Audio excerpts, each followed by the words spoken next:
ಮಹೋನ್ನತದಲ್ಲಿ ದೇವರಿಗೆ ಮಹಿಮೆ, ಭೂಲೋಕದಲ್ಲಿ ಸುಮನಸ್ಕರೇ ಮನುಜರಿಗೆ ಶಾಂತಿ. ದೇವದೂತರು ಕುರುಬರಿಗೆ ಸಾರಿದ ಕ್ರಿಸ್ತ ಜನನದ ಶುಭ ಸಂದೇಶ ಈ ಸಭಾಂಗಣದಲ್ಲಿ ಮಾರ್ದನಿಸುವ ಈ ಮುಸ್ಸಂಜೆಯಲ್ಲಿ ಉದಯಿಸುವ ಶಶಿಯ ಕಂಪನ್ನು ಸವಿಯುತ್ತಾ ಮಿನುಗುವ ತಾರೆಗಳ ಚಿತ್ತಾರವನ್ನು ಆಹ್ಲಾದಿಸುವ ಈ ಸುಂದರ ಸಂಜೆಯಲ್ಲಿ ಈ ಸಭಾಂಗಣದಳು ಎಲ್ಲೆಲ್ಲೂ ಹರಡಿವೆ ಕ್ರಿಸ್ಮಸ್ ಸಂಭ್ರಮದ ಅಲೆಗಳು. ಇಡೀ ಜಗತ್ತನ್ನೇ ಪ್ರೀತಿಯಲ್ಲಿ ಮೀಯಿಸುವ, ವಿಶ್ವದ ಮೂಲೆ ಮೂಲೆಗಳಿಗೆ ಸೌಹಾರ್ದತೆಯನ್ನು ಸಾರುವ, ಪರರ ಸಂತಸದಲ್ಲಿ ನಮ್ಮ ಸಂತಸವನ್ನು ಕಾಣಲು ಕರೆ ನೀಡುವ ಕ್ರಿಸ್ತ ಜಯಂತಿಯ ಹಬ್ಬದ ಸಂಭ್ರಮ ಮಗದೊಮ್ಮೆ ಬಂದಿದೆ, ನಮಗೆಲ್ಲರಿಗೂ ಹರುಷವನ್ನು ತಂದಿದೆ. ಪ್ರಿಯರೇ, ಭರವಸೆಯ ಯಾತ್ರಿಕರಾದ ನಾವೆಲ್ಲರೂ ಬಹಳ ದಿನಗಳಿಂದ ನಿರೀಕ್ಷಿಸಿದ ಬಂಧುತ್ವ ಕ್ರಿಸ್ಮಸ್ ಸಂಭ್ರಮ 2024 ಇದೀಗ ನಮ್ಮ ಮುಂದಿದೆ. ಈ ಸಮಾರಂಭಕ್ಕೆ ಆಗಮಿಸಿರುವ ತಮಗೆಲ್ಲರಿಗೂ ಹಾರ್ದಿಕ ಸುಸ್ವಾಗತ. ಪ್ರಿಯರೇ, ಎಲ್ಲ ಕಾರ್ಯಕ್ರಮಗಳು ದೇವರ ಆಶೀರ್ವಾದದೊಂದಿಗೆ ಆರಂಭಗೊಳ್ಳುತ್ತವೆ. So I call upon reverend doctor H.M. Watson, CSI, Principal, Karnataka Theological College, to say a prayer of blessing. Kindly stand. ಪ್ರಾರ್ಥನೆ ಮಾಡೋಣ. ಲೋಕರಕ್ಷಕನಾಗಿ ಬಂದ ಯೇಸು ಕ್ರಿಸ್ತನೇ, ಈ ವರ್ಷದಲ್ಲಿಯೂ ನಾವು ನಿನ್ನ ಜನನವನ್ನು ಆಚರಿಸುವಂತೆ ನೀನು ಕೃಪೆಯಿಂದ ನಮ್ಮನ್ನು ನಡೆಸಿದ್ದಕ್ಕಾಗಿ ನಿನಗೆ ಸ್ತೋತ್ರ. ನೀನು ನಮ್ಮನ್ನು ಈ ವಿಶ್ವವನ್ನು ಪ್ರೀತಿ ಮಾಡಿದ್ದರಿಂದ ನಿನ್ನ ಮಹಾಪದವಿಯನ್ನು ಬಿಟ್ಟು ಈ ಲೋಕದಲ್ಲಿ ನರಪುತ್ರನಾಗಿ ಜನಿಸಿ ಬಂದಿ. ತಂದೆ ದೇವರ ಏಕಪುತ್ರನಾದ ನೀನು ನಮ್ಮನ್ನು ಪ್ರೀತಿ ಮಾಡಿದ್ದರಿಂದಲೇ ನಮ್ಮ ಹಾಗೆ ಮಾನವನಾಗಿ, ದೀನರಲ್ಲಿ ದೀನನಾಗಿ, ಬಡವರಲ್ಲಿ ಬಡವನಾಗಿ ಜನಿಸಿ ಬಂದಿ. ದಾಟಿದೆಲ್ಲ ವರ್ಷಗಳಲ್ಲಿ ನಿನ್ನ ಈ ಮಹಾ ತ್ಯಾಗದ ಜನನವನ್ನು ನಾವು ಆಚರಿಸುವಾಗ ನೀನು ವಿಶೇಷವಾಗಿ ನಮ್ಮ ಮಧ್ಯದಲ್ಲಿ ನಿನ್ನ ಪ್ರಸನ್ನತೆಯನ್ನು ಅನುಗ್ರಹಿಸಿ ನಮ್ಮನ್ನು ಹಾರಿಸುವ ದೇವರು. ಈ ವರ್ಷದಲ್ಲಿಯೂ ನಾವು ನಿನ್ನ ಜನನವನ್ನು ಆಚರಿಸುವಂಥ ಕೃಪೆಯನ್ನು ಕೊಟ್ಟಿದ್ದೆ. ದೇವರ ನಿತ್ಯ ಪುತ್ರನಾದ ನೀನು ಮಾನವನಾಗಿ ಜನಿಸಿ ಬಂದದ್ರಿಂದ ನಿನ್ನ ಪುತ್ರತ್ವದ ಮೂಲಕ ಮಾನವರಾದ ನಾವು ದೇವರ ಮಕ್ಕಳಾಗುವ ಕೃಪೆಯನ್ನು ಕೊಟ್ಟಿದ್ದೆ. ಆ ಮೂಲಕ ಮನುಷ್ಯರಾದ ನಾವೆಲ್ಲರೂ ನಿನ್ನ ಮಕ್ಕಳಾಗಿ, ಬಂಧುಗಳಾಗಿ ಈ ಲೋಕದಲ್ಲಿ ಜೀವಿಸುವ ಕೃಪೆಯನ್ನು ಕೊಟ್ಟಿದ್ದೆ. ದ್ವೇಷ, ಅಸೂಹೆ, ಯುದ್ಧ ತುಂಬಿದ ಈ ಜಗತ್ತಿನಲ್ಲಿ ನೀನು ಲೋಕದ ಶಾಂತಿಯ ರಾಜನಾಗಿ ಬಂದ ಸಂದೇಶ ನಮ್ಮ ಹೃದಯಕ್ಕೆ ತಟ್ಟಲಿ. ಯಾರ್ಯಾರು ದ್ವೇಷಕ್ಕೆ, ಯುದ್ಧಕ್ಕೆ, ಕಲಹಕ್ಕೆ ಕಾರಣರಾಗಿದ್ದರೋ ಅವರ ಹೃದಯದಲ್ಲಿಯೂ ಜನಿಸಿ ಬಂದು ಅವರ ಮನಸ್ಸನ್ನು ಪರಿವರ್ತಿಸಿ ಎಲ್ಲರೂ ಸಮಾಧಾನದಿಂದ, ಶಾಂತಿಯಿಂದ ಜೀವಿಸುವ ಕೃಪೆಯನ್ನು ಅನುಗ್ರಹಿಸು. ಈಗಲೂ ನಮ್ಮ ಮಧ್ಯದಲ್ಲಿ ಈ ಬಂಧುತ್ವ ಕ್ರಿಸ್ಮಸನ್ನು ಆಚರಿಸಲು ನೀನು ನಿನ್ನ ಸೇವಕರಾದ ಮಂಗಳೂರು ಧರ್ಮ ಪ್ರಾಂತ್ಯದ ಬಿಷಪ್ಪರಾಗಿ ಅನುಗ್ರಹಿಸಿದ ಎಲ್ಲ ವರಗಳಿಗಾಗಿ ನಿನಗೆ ಸ್ತೋತ್ರ.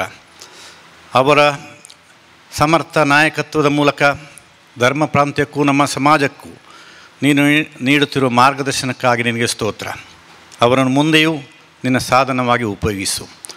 ನಿನ್ನ ಜನನದ ಆಚರಣೆಗಾಗಿ ಇಲ್ಲಿ ಕೂಡಿ ಬಂದಿರುವ ನಮ್ಮ ಎಲ್ಲರನ್ನೂ ನಿನ್ನ ಆಶೀರ್ವಾದದ ಹಸ್ತಲಿಟ್ಟು ಹರಸಬೇಕೆಂದು ಬೇಡುತ್ತೇವೆ.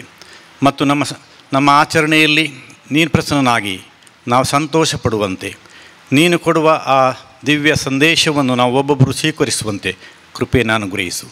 ಸಕಲ ಘನಮಾನ ಸ್ತೋತ್ರಗಳನ್ನು ನಿನಗೆ ಸಲ್ಲಿಸುತ್ತಾ ನಿನ್ನ ಪವಿತ್ರ ನಾಮದಲ್ಲಿ ಪ್ರಾರ್ಥನೆಯನ್ನು ಬೇಡುತ್ತೇವೆ. Amen. Thank you, Dr. Watson, for praying for God's blessings on all of us on this gathering this evening. In the Indian tradition, Atithi Devo Bhava is ingrained in us. With this thought, may I request Most Reverend Dr. Peter Paul Saldana, Bishop, Diocese of Mangalore, to come forward and extend a formal welcome to the esteemed guests and the gathering. Respected Shri Shri Swasti Shri Charukirti Bhattaraka Swamiji, Sri Maulana Abdul Aziz Darimi, these are the speakers of the day. We have great men of renown, Dr. Watson, Dr. P.L. Dharma, Dr. Mohan Alva, and our MLC, Mr. Ivan D'Souza, our former MLA, Mr. J.R. Lobo, and a special guest today, Bishop Henry D'Souza, Bishop of Bellary, and I'm very joyful of your presence, all of you, august and honorable guests, educationists, heads of various religious institutes, political leaders, officials of the city administration and revenue administration, distinguished guests of this evening function, all of you, without naming any, a warm and cordial welcome to you for the Bandhutva Christmas 2024.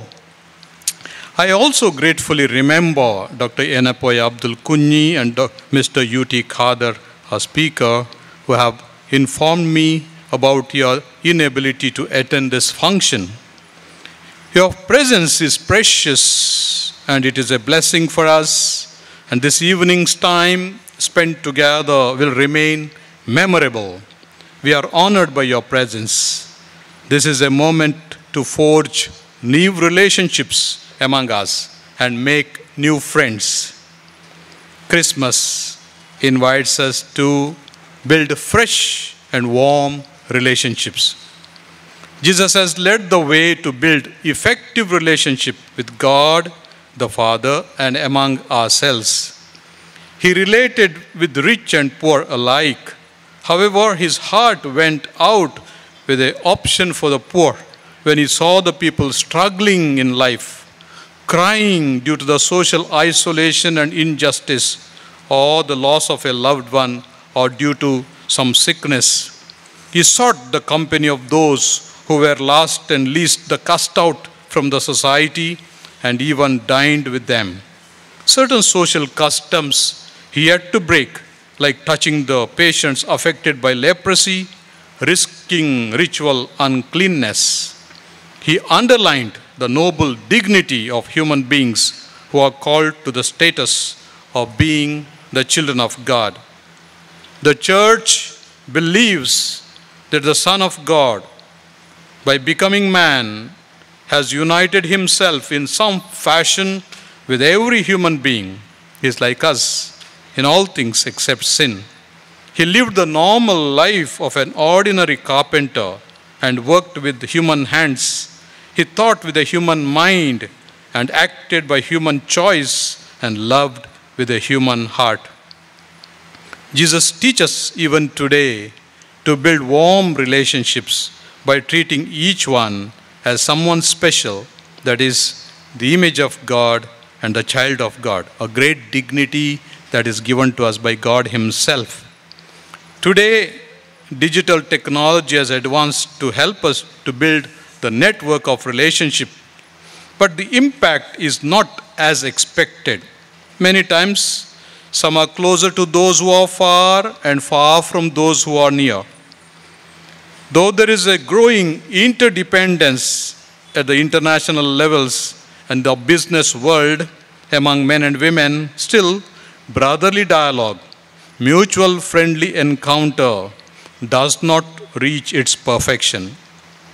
What is needed is a deeper level of interpersonal relationships and mutual respectful one-to-one meeting. We would use the word encounter, not the encounter that is taking place at the level of criminality and the actions of the police. Jesus contributes greatly to the promotion of communion between persons, and at the same time he leads us to value each other as precious and unique. What is the special contribution of Jesus for enriching human relationships? Certainly, love is the core of his teaching. Love God, love neighbor as I have loved you. That is the maximum he has shown. But this maximum has been climaxed at the climactic level by taking us to the cross, where he forgave his executioners. He even taught Peter to forgive 70 times 7 in a day, that is unlimited times. I have spoken on this theme last year also, but today the moment is still ripe with all the clouded atmosphere of violence, revenge, and enmity generated day by day, nations against nations, peoples against peoples, races against races. Will the message of Christ be relevant today, who said, love your enemies and pray for them? Bless those who curse. Tough indeed, we know, but showed the power of such forgiveness. Last year I remembered what happened in Durban by Mahatma Gandhi.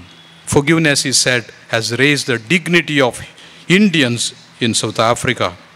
Forgiveness does not mean to forget. Usually we say to forgive and to forget. No, it is not. Forgiveness does not mean to forget, but to remember, I would say. It is rather to renounce the destructive power of evil and the desire for revenge. We cannot forget the horrors like the Holocaust, where millions of people are sent to gas chambers, or the atomic bombing of Hiroshima and Nagasaki, persecutions and ethnic massacres and cleansing. They cannot be forgotten. How can we? They must be remembered always anew, so as not to become anesthetized and to keep the flame of collective conscience alive. It is just as important to remember the good. Evil has to be remembered, but the vengeance, retaliation, the desire to revenge has to be cancelled, removed. Then we can see the power of forgiveness, and that will create a better society. Countries are in conflict. Day by day, new countries are entering into these conflicts of destruction and mutual hatred. Hardly we would hear the message of forgiveness even today. Very few political leaders will use this language. Let the example of Jesus, who forgave those who killed him and pleaded on their behalf to God, be for us an inspiration to generate good relationship in our families, in our neighborhood, in our society. Let's learn to forgive our own family members, husband, wife, children, our neighbors, our relatives. You can think of the court cases, hundreds, thousands of court cases because of this one reality. The neighborhoods have become battlegrounds, and our society is a society that has learned to hate than to love. Let this Christmas bring the message of love. Love immensely, love to the point of getting hurt, love to the point of donating oneself, donating one's life for the sake of others. And that's what love means, to give oneself totally to the others. Happy Christmas to you, and a joyful new year, a jubilee year for us, where Jesus was born 2025 years ago, and a warm welcome once again to all the fathers, to all the sisters, to all the friends, all the guests, every one of you, to this evening gathering. God bless. May I now request Bishop Peter Paul Saldanha to welcome our guest speakers of this evening. His Holiness Dr. Swasti Shri Bhattaraka Charukirti, Pandita Acharya Mahaswamiji, Shri Jain Mat Mudbidri. Also, Abdul Aziz Darimi, who has consented to give us a keynote address this evening.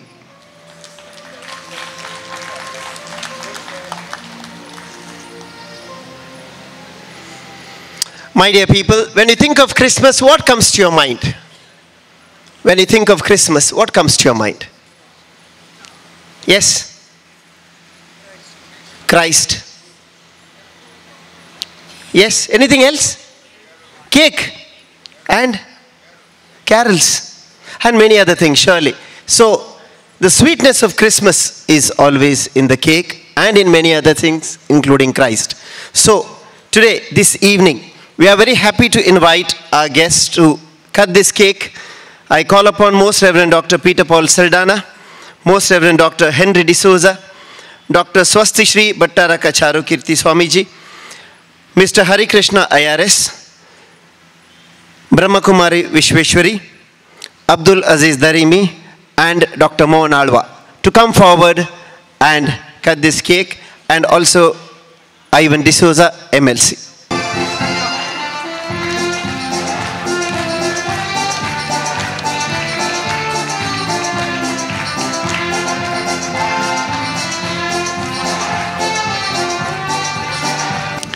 Thank you, everyone.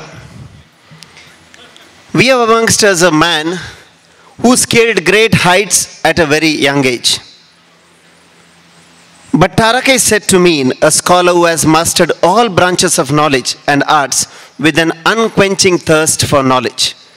Mudbidri Mutt is a great Jain seat, Bhattaraka, and one of the most prominent Jain mutts. Presently, this sacred seat is held by the Bhattaraka, a young and energetic sage who is enthroned on this religious seat of Jain Mutt. He has a lot of degrees to his credit. He is an engineer as well and Vastu consultant as well. Right from the day of his becoming the head of Jain Mutt, the Swamiji kept himself busy in all kinds of religious, cultural and social activities, and he organized literary conferences and religious functions. He attended conferences worldwide and carried out the work of his predecessor and gave Mudbidri a new distinction as Center for Religious Activities, Art and Culture. He is also trustee for the 18 famous Jain temples in Mudbidri, one of them being 1000 Pillar Temple and Siddhartha Temple.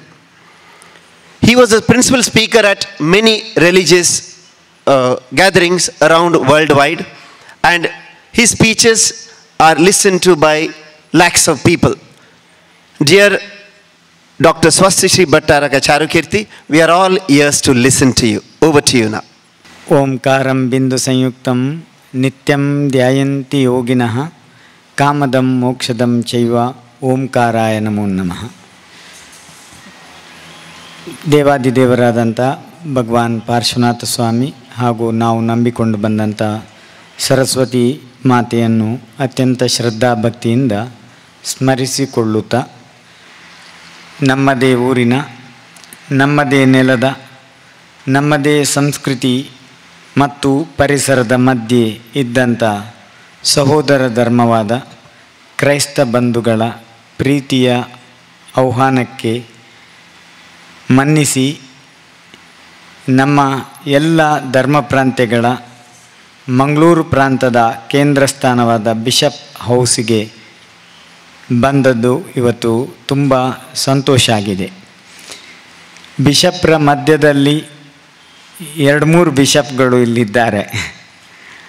ಅವರ ಮಧ್ಯೆ ನಮ್ಮೆಲ್ಲರ ಪ್ರೀತಿಗೆ ಪಾತ್ರರಾದ Muslim ಧರ್ಮದ ಧರ್ಮಗುರುಗಳು, ನಮ್ಮ ಬಹಳ ಆಪ್ತರಾದಂಥ doctor Mohan ಆಳ್ವರು ಮತ್ತು ಅನೇಕ ಜನ ಇಲ್ಲಿರುವುದು ನಮಗೆ ಸಂತೋಷ ಮತ್ತು ಹೆಮ್ಮೆಯನ್ನು ಕೊಟ್ಟಿದೆ. ನಮ್ಮವರೇ ಆದ ಐವನ್ ಡಿಸೋಜರು ಕೂಡ ನಮ್ಮ ಜೊತೆಗೆ ಇದ್ದಾರೆ. ಪ್ರಾಯಶಃ ನಮ್ಮ ಭಾರತೀಯ ಧರ್ಮ ಮತ್ತು ವಿಶ್ವದ ಜಗತ್ತಿನ ಧರ್ಮಗಳನ್ನು ನೋಡಿದಾಗ ಅದ್ಭುತವಾದಂಥ ಒಂದು ಆಧ್ಯಾತ್ಮ ಲೋಕದಲ್ಲಿ ನಾವೆಲ್ಲರೂ ವಿಶ್ವ ಪ್ರಜೆಗಳಾಗಿ ಹುಟ್ಟಿರುವುದು ನಮ್ಮ ಭಾಗ್ಯ. ಸರ್ವೇಶ್ವರನಾದ ಭಗವಂತ ಒಂದು ಈಡನ್ ಅನ್ನುವ ಉದ್ಯಾನವನವನ್ನು ಸೃಷ್ಟಿ ಮಾಡ್ತಾರೆ. ಅದರಲ್ಲಿ ಹೇಳ್ತಾರೆ, ಭಾಳ ಸುಂದರವಾದ ಪರಿಸರವನ್ನು ನಿರ್ಮಾಣ ಮಾಡಿ 4 ನದಿಗಳನ್ನು ಸೃಷ್ಟಿಸ್ತಾರೆ. ಯುಪ್ರಟಿಸ್ ಮತ್ತು ಟೈಗ್ರಿಸ್ ನದಿಯು ಕೂಡ ಅದರಲ್ಲಿ 2. ಉಳಿದ 2 ನದಿಗಳನ್ನು ತುಂಬ ವರ್ಷಗಳ ಹಿಂದೆ ಬೈಬಲನ್ನು ಓದಿರುವುದರಿಂದ ಸ್ವಲ್ಪ ಮರೆತು ಬಿಟ್ಟಿದ್ದೇವೆ. ಅದು ಎಲ್ಲ ಚಿನ್ನದ ನಗರವನ್ನು ಪ್ರವೇಶಿಸಿ, ಬೇರೆ ಬೇರೆ ರೀತಿಯ ಪ್ರಾಂತ್ಯವನ್ನು ಪ್ರವೇಶಿಸಿ ಸುತ್ತುವರಿದು ಆ ಸುಂದರ ಲೋಕದಲ್ಲಿ ಕಿನ್ನರರಂತೆ ಇರುವಂಥ ಈ ಜಗತ್ತಿನ ಕರ್ತರಾದ, ಈ ಜಗತ್ತಿನ ಬುದ್ಧಿಶಕ್ತಿಯನ್ನು ಹೆಚ್ಚಿಸಿಕೊಂಡಂಥ, ಎಲ್ಲರೊಂದಿಗೆ ಬೆರೆತು ಈ ಜಗತ್ತನ್ನು ಉಳಿಸಬಲ್ಲಂಥ ಮಾನವನ ನಿರ್ಮಾಣವನ್ನು ಕೂಡ ಮಾಡುತ್ತಾರೆ. ಹಾಗೆಯೇ ತನಗೆ ಬೇಕಾದಂಥ ಪಶು ಪಕ್ಷಿ ಪ್ರಾಣಿಗಳನ್ನು ತಾನು ಹೇಗೆ ನಿರ್ಮಿಸಬೇಕು, ಹೇಗೆ ಕರೆಯಬೇಕು ಅನ್ನುವುದನ್ನು ಸರ್ವೇಶ್ವರನೇ ಅವರಿಗೆ ಬೋಧನೆ ಮಾಡ್ತಾರೆ ಅನ್ನುವುದು ಬೈಬಲ್ನಲ್ಲಿ ನಾವು ಓದಿರುವಂಥ ವಿಚಾರ.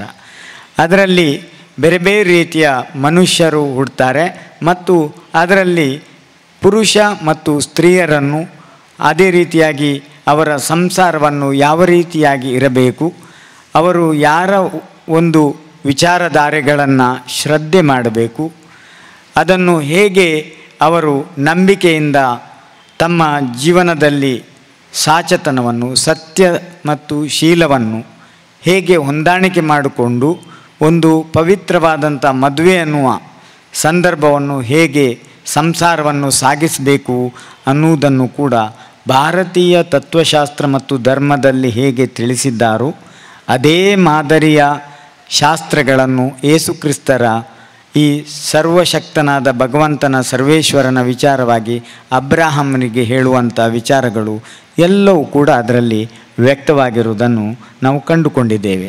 ಹೆಸರುಗಳು ಬೇರೆ ಬೇರೆ ಇರ್ತದೆ, ಆದರೆ ಕಥೆಗಳನ್ನು ನೋಡಿದಾಗ ಅದರ ಸ್ವರೂಪದಲ್ಲಿ ನರಸ್ಯ ಆಭರಣಂ ರೂಪಃ, ರೂಪಸ್ಯ ಆಭರಣಂ ಜ್ಞಾನಃ, ಜ್ಞಾನಸ್ಯ ಆಭರಣಂ ಗುಣಃ, ಗುಣಸ್ಯ ಆಭರಣಂ ಕ್ಷಮಃ ಅಂತ ಹೇಳಿದ್ದಾರೆ. ನಮ್ಮ ಕ್ಷಮೆಗೆ ಬಹಳ ಒತ್ತು ಕೊಟ್ಟಂಥ ಧರ್ಮ ಇದ್ದರೆ ಭಾರತೀಯ ಧರ್ಮಗಳು.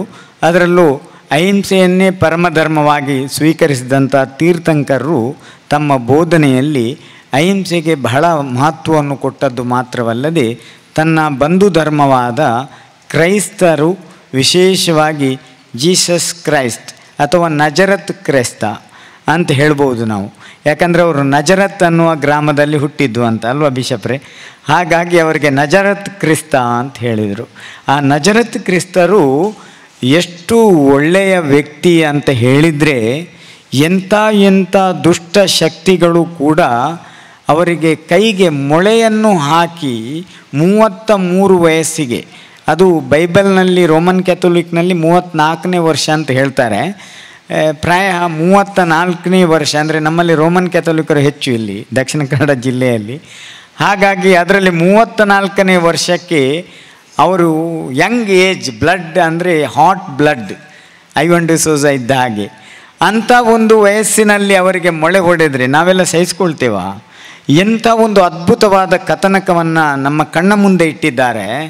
ಸ್ವಂತ ತಮ್ಮ ಕೈಗೆ ಮೊಳೆಯನ್ನು ಬಡಿದಾಗಲೂ ಕೂಡ ಶತ್ರುಗಳನ್ನು ಕ್ಷಮಿಸಿ ಅಂತ ಹೇಳುವಂಥ ಧೈರ್ಯ ಸಂತನಾದ ಜೀಸಸ್ರಿಗೆ ಆಗ ಇತ್ತು ಅಂತ ಹೇಳಿದರೆ, ಅವರ ಮನಸ್ಸಿನಲ್ಲಿ ಅಜ್ಞಾನದ ಬಗ್ಗೆ, ಕಂದಾಚಾರದ ಬಗ್ಗೆ, ಮೂಢನಂಬಿಕೆಗಳ ಬಗ್ಗೆ, ಕ್ರೋಧ, ಮಾನ, ಮಾಯ, ಲೋಭ, ಅರಿಷಡ್ವರಗಳನ್ನು ತುಂಬಿದವರ ಬಗ್ಗೆ ಎಷ್ಟು ದೊಡ್ಡ ಕ್ಷಮಾಭಾವ ಇತ್ತು.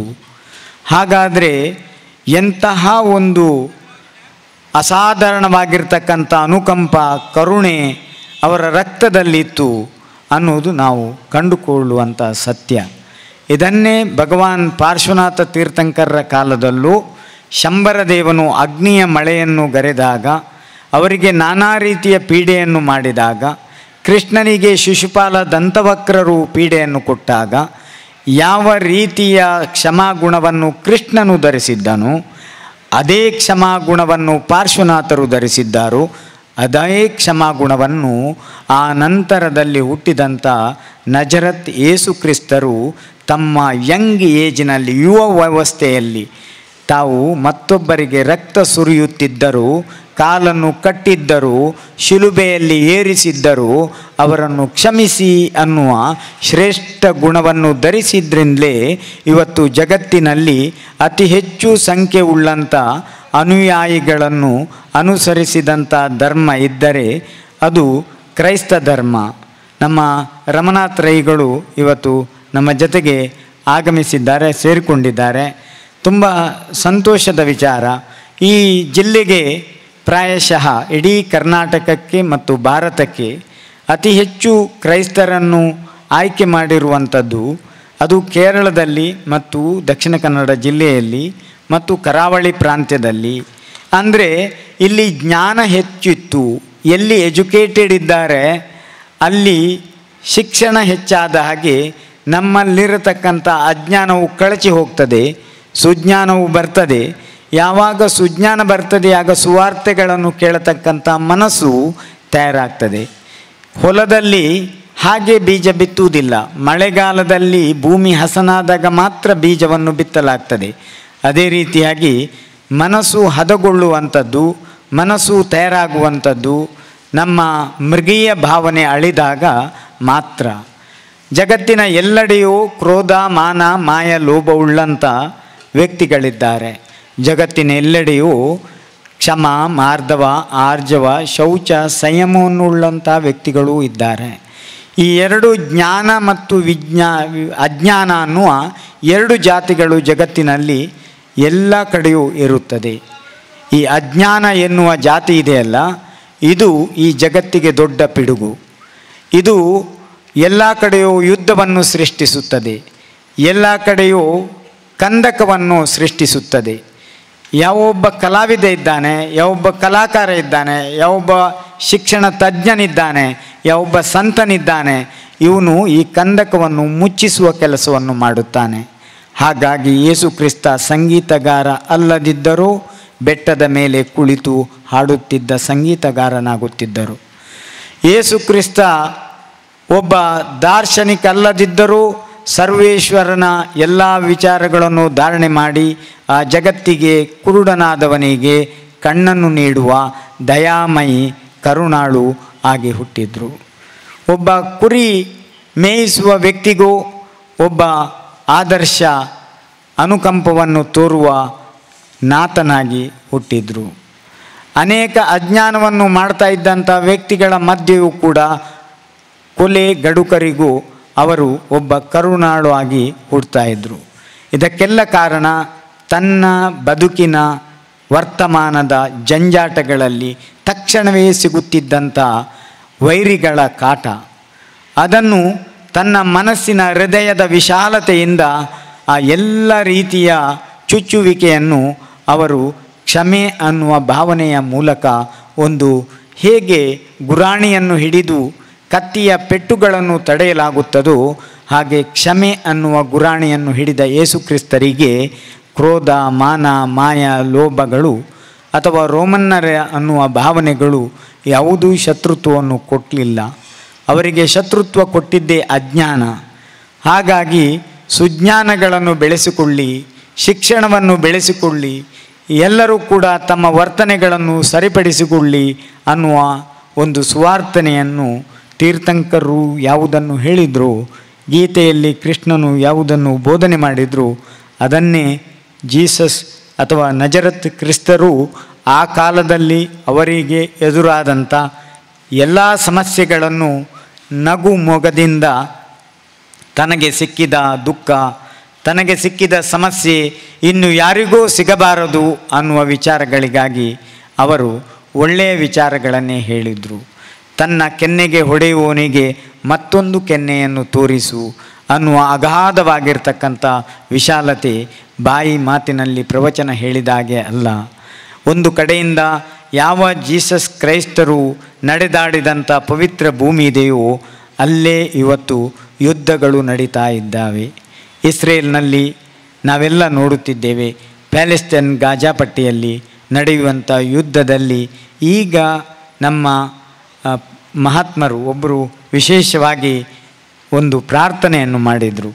ಆ ಪ್ರಾರ್ಥನೆಯಲ್ಲಿ ಅವರು ಹೇಳಿರುವಂಥದ್ದೇ, ಗಡ್ಡಧಾರಿಗಳು ವಿಶೇಷವಾಗಿ ನಮ್ಮ ಯುದ್ಧ ನಡಿಬಾರ್ದು, ಅವರ ಹೃದಯದಲ್ಲಿ ಪರಿವರ್ತನೆ ಆಗಲಿ ಅಂತ. ನಾವು ಹೇಳುವುದು ಮನಸ್ಸು ಹೃದಯ ಎರಡೂ ಪರಿವರ್ತನೆ ಆಗಲಿ.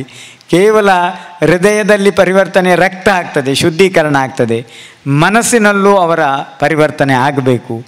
ಆಗ ಈ ಯುದ್ಧದ ಶಾಂತಿ ಆಗ್ಬೋದು ಅಂತ. ಕೆಲವರು ಈ ಕ್ಷಮೆಯನ್ನು ಧಾರಣೆ ಮಾಡೋದು ಅಥವಾ ಒಳ್ಳೆಯ ಮಾತುಗಳನ್ನ ಆಡೋದು ಅದು ಒಳ್ಳೆಯದಲ್ಲ ಅಂತ ಹೇಳ್ತಾರೆ.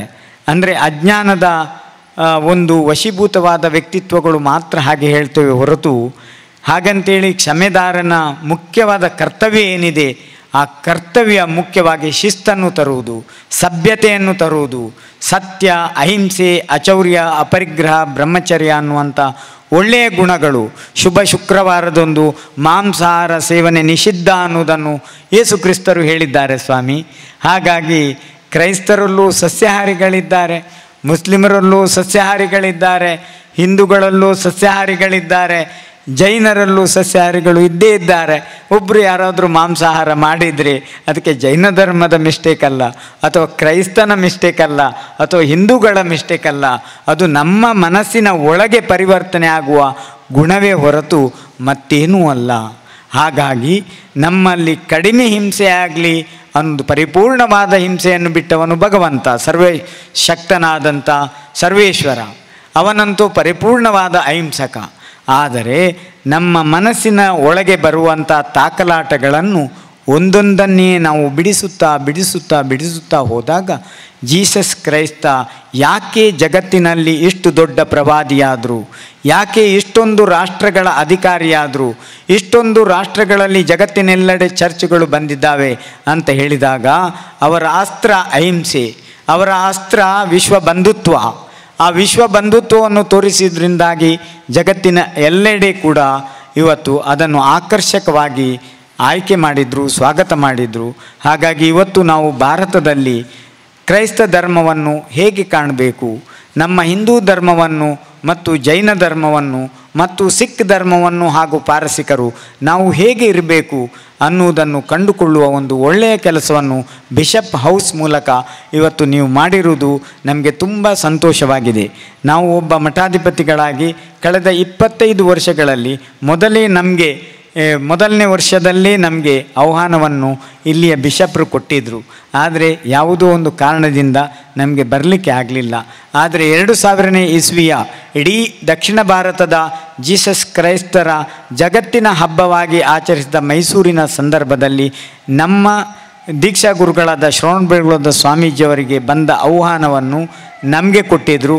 ಆಗ ನಾನು ಇಲ್ಲಿಯ ಬಿಷಪ್ರವರು, ಬೆಳ್ಳಾರಿಯ ಬಿಷಪ್ ಮೊರೆಸ್ ಆಗ ಇದ್ದರು, ಅವರು ಒಟ್ಟಾಗಿ ಒಂದೇ ರಥದಲ್ಲಿ ಕುಳಿತು ಜೀಸಸ್ ಕ್ರೈಸ್ತರ 2000ದ ಹಬ್ಬವನ್ನು ಆಚರಿಸಿದ ನೆನಪು ಇವತ್ತು ನಮಗೆ ಜೀವಂತವಾಗಿದೆ. ಈಗ ಮತ್ತೆ 25 ವರ್ಷ ನಾವು ಸಿಲ್ವರ್ ಜುಬ್ಲಿ ಅಂತೇನು ಹೇಳ್ತಾರೆ, ಐವನ್ ಡಿಸೋಜಾ ಮೊದಲು ದೀಪಾವಳಿಗೆ ಕರೆದಿದ್ರು, ಮೊನ್ನೆ ಕ್ರೈಸ್ತರ ಹಬ್ಬ ಮಾಡಿದರು, ಅದಕ್ಕೇನೋ ಕರೀಲಿಲ್ಲ ಅವರು. ಇವತ್ತು ನಮಗೆ ಬಿಷಪ್ ಹೌಸಿಗೆ ಕರೆದು ಕ್ರೈಸ್ತರ ಹಬ್ಬವನ್ನು ಚಿಕ್ಕ ಮಟ್ಟದಲ್ಲಿ ಆಚರಿಸೋದು ಬೇಡ, ನಮ್ಮ ದೊಡ್ಡ ಸಂತರೊಟ್ಟಿಗೆ ಆಚರಿಸಿ ಅಂತ ಹೇಳಿ ಇವತ್ತು ಬೆಳ್ಳಾರಿಯ ಬಿಷಪ್ರು ಅವರ 75ರ ಚರ್ಚಿನ ಉದ್ಘಾಟನೆಗೆ ನಮ್ಮನ್ನು ಕರೆದಿದ್ರು. ಇವತ್ತು ನಮಗೆ ಸಂತೋಷ ಆಗಿದೆ. ನಮ್ಮ ಅಚ್ಚುಮೆಚ್ಚಿನ ಪ್ರೀತಿಗೆ ಪಾತ್ರರಾದಂಥ ಡಾಕ್ಟರ್ ಮೋಹನಾಳ್ವರನ್ನು ಇವತ್ತು ಕರೆದಿದ್ದೀರಿ. ನಾವು ಒಬ್ಬರೇ ಸ್ವಾಮಿಗಳ ಅಂತ ತಿಳ್ಕೊಂಡಿದ್ದೆವು. ನಮ್ಮ ಜೊತೆಗೆ ಇನ್ನೊಬ್ಬರು ಒಬ್ಬ ಕಲಾವಿದನ ಮನಸ್ಸುಳ್ಳಂಥ, ಹೃದಯ ಶ್ರೀಮಂತಿಕೆ ಉಳ್ಳಂಥ, ನಮ್ಮ ಎಲ್ಲ ಧರ್ಮದವರಿಗೂ ಒಂದೇ ಸಮಾನವಾಗಿ ನೋಡುವ ಪ್ರೀತಿ ಉಳ್ಳಂಥ ಒಬ್ಬ ವ್ಯಕ್ತಿ ನಮ್ಮ ಜೊತೆಗಿದ್ದಾರಲ್ಲ, ಇದು ಜೀಸಸ್ನ ದೇವದೂತರು ಅಂತ ಹೇಳ್ತಾರಲ್ಲ. ನೀವೆಲ್ಲ ಒಳ್ಳೆಯ ಕೆಲಸ ಮಾಡಿದರೆ ದೇವದೂತರು ನೀವು. ಹಾಗಾಗಿ ಒಳ್ಳೆಯ ಮನಸ್ಸುಗಳು. ಇವತ್ತು ರಮನಾಥ್ ರೈ ಅವರು ಸರ್ವಧರ್ಮ ಸಮನ್ವಯ ಭಾವವನ್ನು ಇಟ್ಟುಕೊಂಡವರು. ಹಾಗಾಗಿ ನಾವು ಎಲ್ಲಿ ಏರ್ಪೋರ್ಟಲ್ಲಿ ಸಿಕ್ಕಿದ್ರು ಕಾವಿದಾರಿಗಳು ಅಂದರೆ ಅವರಿಗೆ ತುಂಬ ಪ್ರೀತಿ. ಆದರೆ ನಾವು ಕಂಡ್ರೆ ಮತ್ತಷ್ಟು ಜಾಸ್ತಿ ಪ್ರೀತಿ. ನಮ್ದು ಏನಾದರೂ ವಸ್ತುಗಳಿದ್ದರೆ ಸಾಮೇಲೆ ಎಂಗ್ಲೇ ಕೊರಲೆ ಅಂತ ಹೇಳಿ ನಮ್ಮ ಹತ್ರ ಏರ್ಪೋರ್ಟಲ್ಲಿ ತಗೊಳ್ತಾರೆ. ಎಷ್ಟು ದೊಡ್ಡ ವ್ಯಕ್ತಿತ್ವ ನೋಡಿ.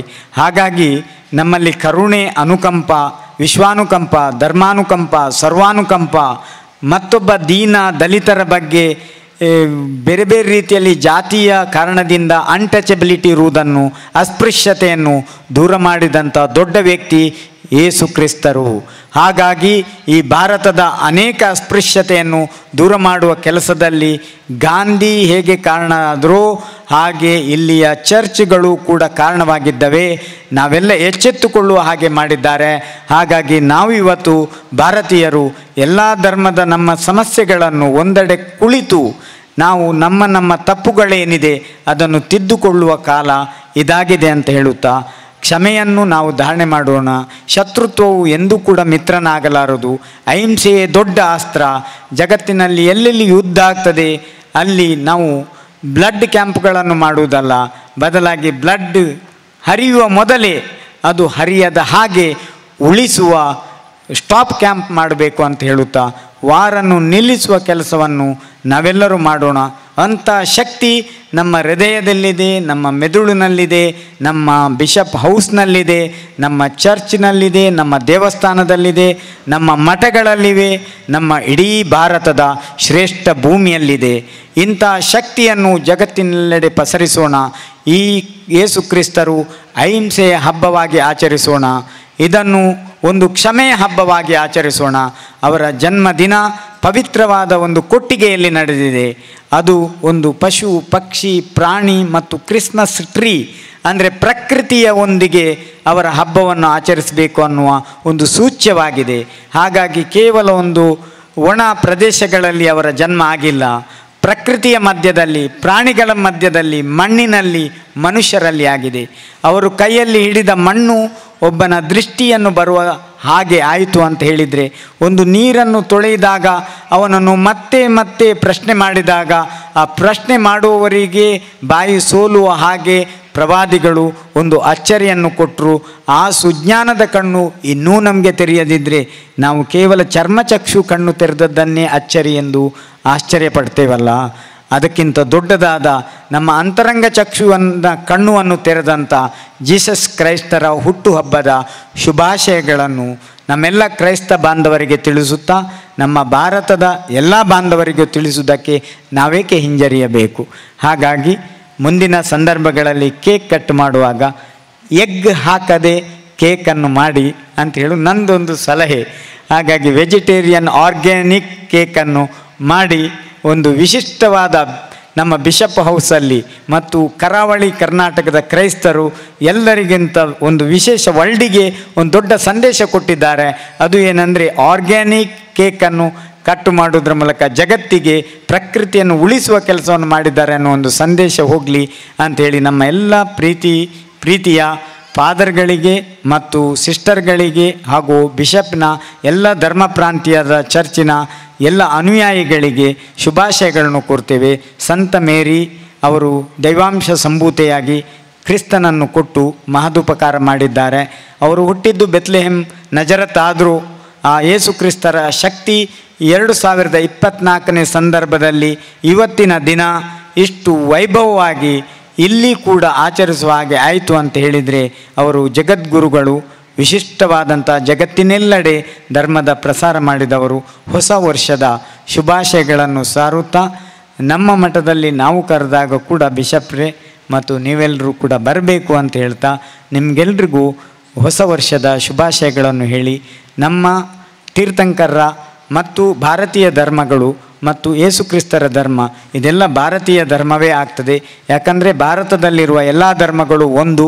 ಹಾಗಾಗಿ ನಮ್ಮ ಶತ್ರುಗಳು ಯಾರಂದರೆ ಅಜ್ಞಾನಿಗಳು. ಹಾಗಾಗಿ ಅಜ್ಞಾನಿಗಳನ್ನು ದಿಟ್ಟತನದಿಂದ ನಾವೆಲ್ಲ ಎದುರಿಸೋಣ, ಸರ್ವಧರ್ಮ ಸಮನ್ವಯತೆಯ ಶಕ್ತಿಯನ್ನು ಮತ್ತಷ್ಟು ಹೆಚ್ಚಿಸೋಣ ಎನ್ನುವ ಮಾತುಗಳನ್ನು ಹೇಳ್ತಾ ನಮ್ಮೆರಡು ಮಾತುಗಳಿಗೆ ಶಾಂತಿಯನ್ನು ಕೋರ್ತೇವೆ. ಓಂ ಶಾಂತಿ ಶಾಂತಿ ಶಾಂತಿ. Thank you, Swamiji, for that resounding words of wisdom and knowledge. And I am sure we are all have woken up with these wonderful words, and I am sure Christ will be born in us every day with these words. ಅಜ್ಞಾನ ಯುಗದಲ್ಲೂ ವಿಜ್ಞಾನ ಯುಗದಲ್ಲೂ ಮಾನವ ಧರ್ಮದ ಬೋಧನೆಯಿಂದ ಮಾತ್ರವೇ ಶಾಂತಿ, ಸಹಬಾಳ್ವೆ, ಸಹಕಾರ, ಸಹಿಷ್ಣುತೆ ಮತ್ತು ಸಮರ್ಪಣಾ ಮನೋಭಾವ ಉಂಟಾಗಿದೆ. Any guesses who said this? This was said by one of our speakers who is here today with us, Abdul Aziz Darimi. He is someone who travels around to give speeches on various topics. And he has participated in a lot of programs around our country as well as in Dubai, Abu Dhabi, Sharjah and other places as well.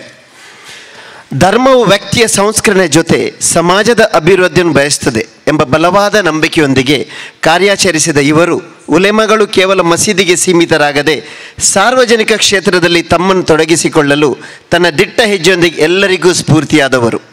ಸಮಕಾಲೀನ ಜಗತ್ತಿನ ಎಲ್ಲ ವಿದ್ಯಮಾನಗಳ ಬಗ್ಗೆ ಆಳವಾದ ಅರಿವು ಹೊಂದಿರುವ ಇವರು ಜ್ಞಾನ ಮತ್ತು ವಿಜ್ಞಾನ ಕ್ಷೇತ್ರದಲ್ಲಿ ಅಲ್ಪಸಂಖ್ಯಾತ ಮುಸ್ಲಿಮರ ಇರುವಿಕೆಯನ್ನು ದಶಕಗಳಿಂದಲೇ ಪ್ರಸ್ತಾಪಿಸುತ್ತಾ ಬಂದಿರುತ್ತಾರೆ. And over the years, he was one who propagated and championed the cause of Muslim women getting educated. So, dear Abdul Aziz Darimi, we are all ears to listen to your discourse this evening. ಸಕಲ ಸ್ತುತಿಗಳು ಪರಮ ದಯಾಳು ಕರುಣಾಮಯಿ ಸರ್ವ ಶಕ್ತನಿಗೆ ಮೀಸಲು. ಆತನ ಕೃಪಾ ಕಟಾಕ್ಷವು ಸರ್ವ ಜನಾಂಗದ ಮೇಲೆ ಸದಾ ನೆಲೆಯಾಗಲಿ ಎಂಬ ಹಾರೈಕೆ ಪ್ರಾರ್ಥನೆಯೊಂದಿಗೆ ನನ್ನೆರಡು ಮಾತುಗಳನ್ನು ಆರಂಭಿಸುತ್ತೇನೆ. ನಾನು ಯಾರ ಹೆಸರು ಹೇಳಲಿ? ಎಲ್ಲರೂ ನನಗಿಂತ ದೊಡ್ಡವರು. ಜಿಲ್ಲಾಧಿಕಾರಿಗಳಿದ್ದಾರೆ, ಜಿಲ್ಲಾ ಕಮಿಷನರ್ ಇದ್ದಾರೆ, ಹಾಗೆ ದೊಡ್ಡ ದೊಡ್ಡ ಕ್ರೈಸ್ತ ಧರ್ಮದ ಗುರುಗಳಿದ್ದಾರೆ, ರಾಜಕೀಯ ಮುತ್ಸದ್ದಿಗಳಿದ್ದಾರೆ. ರಮನಾಥ್ ರೈಯಂತೆ ಸಾಮಾಜಿಕ ಕಳಕಳಿಯೊಂದಿಗೆ ಪ್ರೀತಿಯ ಬೀಜವನ್ನು ಬಿತ್ತುವ ಮೋಹನ್ ಆಲ್ವಾ ಅವರಿದ್ದಾರೆ, ಇಫ್ತಿಕಾರ್ ಇದ್ದಾರೆ. ತುಂಬ ಜನಗಳು ರಾಮಕೃಷ್ಣ ಮಠದ ನಾನು ಜಾಸ್ತಿ ಪ್ರೀತಿಸುವ ಬಂಧುತ್ವಕ್ಕೆ ದೊಡ್ಡ ಒಂದು ಕೊಡುಗೆ. ಅವರು ಕೂಡ ನಮ್ಮ ಹತ್ತಿರದಲ್ಲಿದ್ದಾರೆ. ಜೊತೆಯಾಗಿ ನಾನು ಅವರೊಂದಿಗೆ ಮಾತನಾಡ್ತಾ ಇದ್ದೆ. ಕೆಲವೊಂದು ನಿಮಿಷಗಳು ಮಾತ್ರ ನಮ್ಮಲ್ಲಿ ಏನೋ ಒಂಥರ ಆನಂದದ ಆ ಒಂದು ಅನುಭವವನ್ನು ತರ್ತಾ ಇದೆ. ದೊಡ್ಡವರೆಲ್ಲರ ಹೃದಯದಿ ಕಟ್ಟಿದ ತೊಟ್ಟಿಲ ಲೋಕದಲ್ಲಿ ನಿತ್ಯ ಕಿಶೋರತೆ ನಿದ್ರಿಸುತ್ತಿಹುದು ವಿಸ್ಮೃತನಾಕದಲ್ಲಿ. ಮಕ್ಕಳ ಸಂಘದೊಳು ಚರಗೊಳ್ಳಲಿ ಆನಂದದ ಆ ದಿವ್ಯ ಶಿಶು. ಹಾರಲಿ ಕುಣಿಯಲಿ ಹಾಡಲಿ ಏರಲಿ ದಿವ್ಯತ್ವಕ್ಕೆ ಈ ಮನುಜ ಪಶು. ಮನುಷ್ಯನನ್ನು ದಿವ್ಯತ್ವಕ್ಕೆ ಕೊಂಡೊಯ್ಯುವ ಆ ಒಂದು ಕಾರ್ಯವಾಗಿ ನಮ್ಮ ಬಿಷಪ್ರವರು ಇಲ್ಲಿದೆ ನಮ್ಮನೆ, ಅದು ನಮ್ಮನೆ ಮಾತ್ರವಲ್ಲ ನಿಮ್ಮನೆಯೂ ಹೌದು ಅಂತ ನಮ್ಮನ್ನೆಲ್ಲ ಕರೆತಂದಿದ್ದಾರೆ. ಇದಾಗಿದೆ ದಿವ್ಯತ್ವಕ್ಕೆ ನಾವು ಏರುವಂತಹ ಹಾಡು ಕುಣಿತ ಎಲ್ಲವೂ ಕೂಡ. ನಮ್ಮೊಳಗೆ ಹೃದಯವೆಂಬ ಆ ಶಿಶುವಲ್ಲಿ ನಾವು ಕಾಣುವ ಎಚ್ಚರಿಕೆಯೂ ಹೌದು. ನಮ್ಮ ಬಿಷಪ್ರವರು ಅವರು ಒಂದಿನ ಅವರ ಬದುಕಿನಲ್ಲಿ ಈ ಮಂಗಳೂರಿನಲ್ಲೇ ಒಂದು ಕಡೆ ವೇಗವಾಗಿ ಓಡಿದರು. ಯಾಕೆ ಅಂತ ಕೇಳಿದರೆ, ಅಪಘಾತ ಆಗಿ ಒಬ್ಬರು ರಕ್ತ ಬೇಕಾಗಿತ್ತು ಅವರಿಗೆ, ಸಾವಿನ ಅಂಚಿನಲ್ಲಿದ್ದಾರೆ ಅವರು. ಅವರನ್ನು ಬದುಕಿಸುವುದಕ್ಕೋಸ್ಕರ ಅವರು ಓಡಿದರು. ಬೇರೆ ಯಾವುದಕ್ಕೂ ಅವರು ಓಡಲಿಲ್ಲ. ಸಂಪತ್ತಿಗಾಗಿ, ಸಿರಿಗಾಗಿ, ಅಧಿಕಾರಕ್ಕಾಗಿ ಅವರು ಓಡಿಲ್ಲ. ಆದರೆ ಒಬ್ಬ ವ್ಯಕ್ತಿ ಕಷ್ಟದಲ್ಲಿದ್ದಾನೆ, ಅವನನ್ನು ನಾನು ಬದುಕಿಸಬೇಕು ಅನ್ನುವ ಉದ್ದೇಶದಿಂದ ಅವರು ಓಡಿದ್ದಾರೆ. ಅಂತಹ ವ್ಯಕ್ತಿತ್ವ ಅವರು ನಡೆಸುವ ಈ ಬಂಧುತ್ವ ಇದೆಯಲ್ಲ, ಈ ಬಂಧುತ್ವ ಅಂದರೆ ಅದು ರಕ್ತ ಸಂಬಂಧದಿಂದ ಬರುವುದಲ್ಲ. ಅದು ಮೂಲಭೂತವಾಗಿರುವಂತಹ ಘಟಕಗಳಿವೆ. ಅವನ್ನು ಸಂಯೋಜನೆಗೊಳಿಸುವುದರಲ್ಲಿ ಇದೆ ಅನ್ನುವ ರೀತಿಯಲ್ಲಿ ಮನಗಳ ಸೇತುವಾಗಿ ಅವರು ನಮ್ಮನ್ನು ಕರೆದಿದ್ದಾರೆ. ಅವರಿಗೆ ಪ್ರಥಮವಾಗಿ ನಾನು ಎಲ್ಲ ರೀತಿಯ ಅಭಿನಂದನೆಗಳನ್ನು ಎಲ್ಲರ ಪರವಾಗಿ ನಾನು ಇವಾಗ ಹೇಳ್ತಾ ಇದ್ದೇನೆ. ಮಹನೀಯರೇ, ನಾವೀಗ ಒತ್ತಡದಲ್ಲಿದ್ದೇವೆ. ಅಂದರೆ ಒತ್ತಡದಲ್ಲಿ ಕಾಯಿ ಹಣ್ಣಾಗುತ್ತೆ, ಒತ್ತಡದಲ್ಲಿ ಅನ್ನ ಬೇಯುತ್ತೆ, ಪ್ರೆಷರ್ ಬೇಕು, ಕುಕ್ಕರ್ ಬೇಕು. ಒತ್ತಡದಲ್ಲೇ ಮಗುವಿನ ಹೆರಿಗೆ ಆಗುತ್ತೆ, ಇಂಜೆಕ್ಷನ್ ಬೇಕು. ಒತ್ತಡದಲ್ಲೇ ನಾವು ಒಟ್ಟಿಗೆ ಸೇರುತ್ತೇವೆ, ಒತ್ತಡದಲ್ಲೇ ಮಾತನಾಡುತ್ತೇವೆ, ಒಂದಿಷ್ಟು ಉಳಿಸ್ಕೊಂಡು ಒತ್ತಡದಲ್ಲೇ ಏನೆಲ್ಲ ಮಾಡ್ತಾ ಇದ್ದೇವೆ. ಆದರೆ ಬದುಕು ಅನ್ನೋದು ಒತ್ತಡದಲ್ಲಿದೆ. ಆದರೆ ಆ ಒತ್ತಡಗಳನ್ನೆಲ್ಲ ಬದಿಗಿಟ್ಟು ಆರಾಮವಾಗಿ ಬನ್ನಿ ಅಂತ ಕರೆದಿದ್ದೀರಲ್ಲ, ಇದುವೇ ಬಂಧುತ್ವ.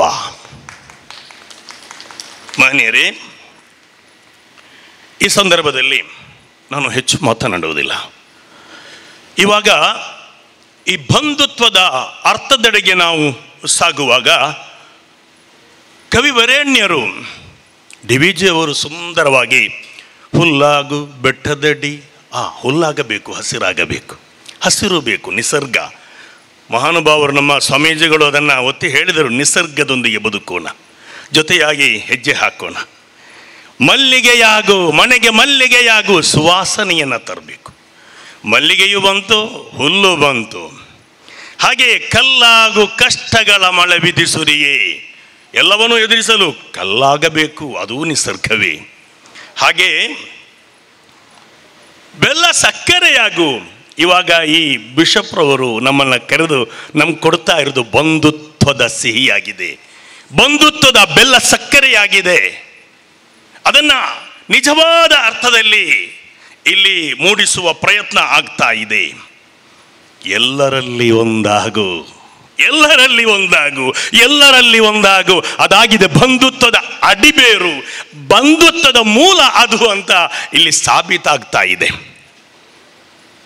ಆ ಕವನವನ್ನು ನಾವು ವಾಚಿಸಿದರೆ ಸಾಕು, ಆ ಬಂಧುತ್ವದ ತೀರದೆಡೆಗೆ ನಮಗೆ ಸಾಗಲು ಸಾಧ್ಯ. ಪರ್ಸನಲ್ ಮೊರಾಲಿಟಿ, ನನ್ನ ವ್ಯಕ್ತಿತ್ವ ಪರಿಶುದ್ಧತೆ, ಎಮೋಷನಲ್ ಮೊರಾಲಿಟಿ, ಭಾವನೆಗಳ ಶುದ್ಧತೆ, ಸೋಷಿಯಲ್ ಮೊರಾಲಿಟಿ, ಸಾಮಾಜಿಕ ಕಳಕಳಿಯ ಆ ಒಂದು ನಿಸ್ವಾರ್ಥ ಒಂದು ಗುಣ, ಅದರಂತೆ ಎಕನಾಮಿಕ್ ಮೊರಾಲಿಟಿ, ಆರ್ಥಿಕತೆಯ ಪರಿಶುದ್ಧತೆ. ಈ 4 ಪರಿಶುದ್ಧತೆಗಳು ಸೇರಿಕೊಂಡಾಗ ಆಗುವುದೇ ನಮ್ಮ ಪರಿಸರ ಬಂಧುತ್ವದಲ್ಲಿ ಅದು ತುಂಬ ಚೆನ್ನಾಗಿ ಬೆಳೆಯುತ್ತದೆ ಅನ್ನೋದರಲ್ಲಿ ಯಾವುದೇ ಸಂದೇಹ ಇಲ್ಲ. ಈ ನಿಟ್ಟಿನಲ್ಲಿ ಇಡೀ ಜಗತ್ತಿನಲ್ಲಿ ಕೆಥೋಲಿಕ್ ಸಭಾ, ಈ ಒಂದು ನಮ್ಮ ಕ್ರಿಶ್ಚಿಯನ್ ಸಭಾ ಒಂದು ಸಂದೇಶ ಕೊಡ್ತಾ ಇದೆ. ಹೋಪ್ ಅಂದರೆ 2025 ಭರವಸೆಯ ಕಾಲವಾಗಬೇಕು, ಭರವಸೆಯ ವರ್ಷವಾಗಬೇಕು ಅನ್ನೋದಾಗಿದೆ. ಭರವಸೆ ಇದೇ ಆಗಿದೆ. ನಾವೆಲ್ಲರೂ ಜೊತೆ ಸೇರುವುದು, ನಮ್ಮ ಭಾವನೆಗಳನ್ನು ಹಂಚಿಕೊಳ್ಳುವುದು. ಈ ದಿನ ಯೇಸು ಪ್ರಭುವಿನ ಬಗ್ಗೆ ಎಲ್ಲರೂ ಕೂಡ ಕ್ರೈಸ್ತ ಧರ್ಮೀಯರು ಮಾತನಾಡುತ್ತಾರೆ. 25 ಸಲ ಇವರ ಬಗ್ಗೆ ಕುರ್ಆನ್ ಹೆಸರು ಎತ್ತಿದೆ. 25 ಸಲ ಮಾತ್ರವಲ್ಲ, ಯೇಸು ಪ್ರಭು ಹೇಳಿದ ಒಂದು ಮಾತನ್ನು ಕುರಾನ್ ಹೇಳುತ್ತದೆ, ವಸ್ಸಲಾಮು ಅಲಯ್ಯ ಯೌಮ ಉಲಿತ್ತು ವ ಯೌಮ ಅಮೂತು ವ ಯೌಮ ಉಬಅಸು ಹಯ್ಯ.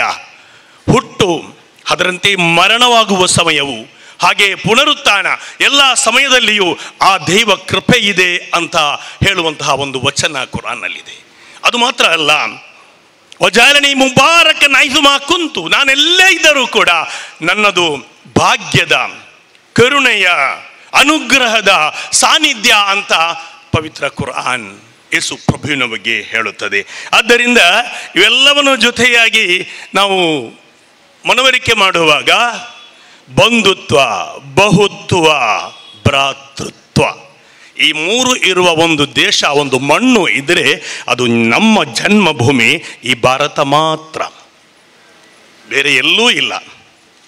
ಎಲ್ಲೂ ಅದನ್ನು ಕೃತಕವಾಗಿ ಸೃಷ್ಟಿಸಬೇಕಷ್ಟೇ. ಆದರೆ ಇದು ಭೂಮಿಯಲ್ಲಿ ಇದರ ಮೂಲವಾಗಿ ಇದು ಇಲ್ಲಿ ಉದ್ದೀಪನಗೊಂಡಿದೆ. ನಾವೆಲ್ಲ ಮಣ್ಣಿನಿಂದ ಅನ್ನುವ ಸತ್ಯದಲ್ಲಿ ಒಂದು ಬಂಧುತ್ವ ಇದೆ. ನಾವು ಭಾರತೀಯರು ಅನ್ನುವ ರೀತಿಯಲ್ಲಿ ಒಂದು ಬಂಧುತ್ವ ಇದೆ. We the people of India ಅನ್ನುವ ರೀತಿಯಲ್ಲಿ ಒಂದು ಬಂಧುತ್ವ ಇದೆ. ಇಂತಹ ಅನನ್ಯವಾದ ಬಂಧುತ್ವದ ಆ ತತ್ವಗಳು ನಮ್ಮಲ್ಲಿ ರೂಢವಾಗುವಾಗ ಆನೋ ಭದ್ರಾಹ ಕತಮೋ ಯಂತು ವಿಶ್ವತಾಹ, ಜಗತ್ತಿನ ಎಲ್ಲೆಡೆಯಿಂದ ಒಳಿತು ಹರಿದು ಬರಲಿ ಅನ್ನುವಂತಹ ಋಗ್ವೇದದ ಮೊದಲ ವಾಣಿಯಲ್ಲಿ ಅಥೆನ್ಸ್ ದೇವಾಲಯದಲ್ಲಿ ಒಂದು ವಚನ ಬರೆಯಲಾಗಿದೆ. Know the self O man, ಓ ಮಾನವ, ನಿನ್ನನ್ನು ನೀನು ಅರಿತುಕೋ. ಅದೇ ಪ್ರವಾದಿಯವರು ಹೇಳ್ತಾರೆ, ಅಲ್ ಹೆಕ್ಮತು ಲಾಲ್ಲತುಲ್ ಮುಮಿನ್, ಸತ್ಯ ವಿಶ್ವಾಸಿಯ ಬಿದ್ದು ಹೋದ ಸೊತ್ತು ಅರಿವು ಅನ್ನೋದು.